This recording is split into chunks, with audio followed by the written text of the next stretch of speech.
Hey there, Valley Bible Church. I know that you're probably experiencing the same thing that me and my family are experiencing, a sense of anxiety, worry, fear, even curiosity about what the future is going to bring. I think we all can agree that we are in a time of crisis where our circumstances are just out of our control and things just seem to be spinning a little bit. It's hard to get a hold on the compass of our life right now.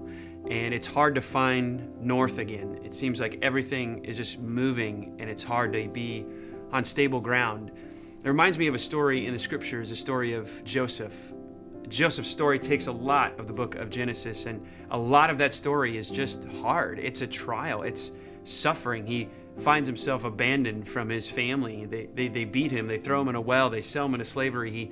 He goes from there to prison because he's falsely accused, and you just have this man who's just surrounded by circumstances out of his control. You can imagine, man, he couldn't find his compass.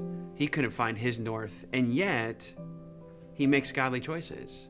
And yet, he always seems to display godly character, even though everything around him is going crazy. How can we do that? I honestly believe that story should inspire us. We can make it through this trial. We can make it through these circumstances, even though they're hard. We can make it through this crisis. Well, how are we going to do that? I think there's two ways we can do that. One is by meditating on God's word, grounding ourselves in what God says. And the second thing is seeking God's face in prayer. I think if we're listening to God's word and asking God to listen to us in our prayers, we're going to find ourselves in that same position that Joseph was in, and that is in a godly position. And I think we're going to need each other to do this.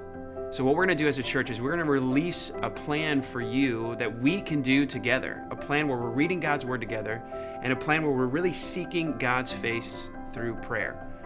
So I want you to look forward to that. That's going to be coming out soon. And I think if we journey together, we can get through this process. We can get through this trial. We can get through this season in a godly way.